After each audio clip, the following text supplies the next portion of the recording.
Hello தம்பி, நீ காட்டுற வீடு நல்ல வீடு தானே? நல்ல வீடா சார், நம்பி வாங்கோ, கலீஜா இருக்காது. சரி, நல்லா இருந்தால் நல்லது தான். எவ்வளோ வாடகை? சார், மாசம் மாசம் 20,000 ரூபாய் டான வந்தா சரி. வாடகை மட்டும் கொஞ்சம் அதிகமாக இருக்குது தம்பி. சார், வாடகைக்கு ஏற்ற ரூமு கன்ஃபார்ம் இருக்கும் சார்.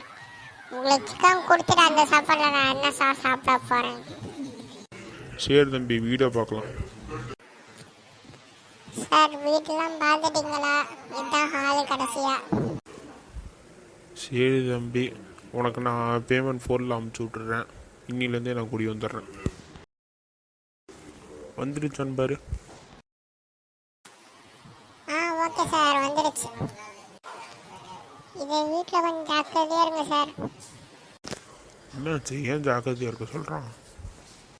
மச்சான், என்ன நல்லா ஹாப்பியாக இருக்கேன்? அது ஒன்றும் இல்லை மச்சான், ரொம்ப நாளாக ஒரு வீடு விற்காம இருந்துச்சுல, அது ஒரு செட்டு தள்ளி கட்டிட்டேன். எது அந்த ரூம் நம்பர் 63? அம்பிட்டு தான், அந்த வீடு தான் மச்சி. மனசாட்சி இருக்காடா உனக்கு? அந்த வீடை போய் கொடுத்துருக்க. ஏன்டா, என்ன ஆச்சு? பேய் இருக்குன்னு தான் சொல்றாங்க, அங்க எதுவும் ஆவலில. ஏற்கனவே ஒரு 3-4 பேர் செத்துருக்கதான் நியூஸ் வந்துருக்கடா. ஊரே இவன் போயிட்டானா இன்னொரு தனக்கு வீடை வித்துற வேண்டியதுதான்.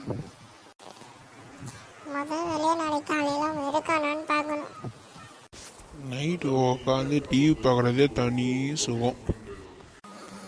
Hi sir, welcome to our house. யார் நீ? எங்கேருந்து பேச? இந்த வீட்டுக்கு நான் மட்டும் தானே வாடகை கொடுத்தேன். நான் இந்த வீட்டில் இருக்க பேய். தக்காளி அப்போ கையில் வை காசு. வந்தனா மூஞ்சி மகரை உடச்சிட வேண்டாம். உன் ஃபேஸை பார்க்கலாமா? இப்போ ஃபேஸை பார்த்தா எபிசோட் 2ல யார் ஃபேஸராக காட்டுறது முட்டு போடான்ட்டு.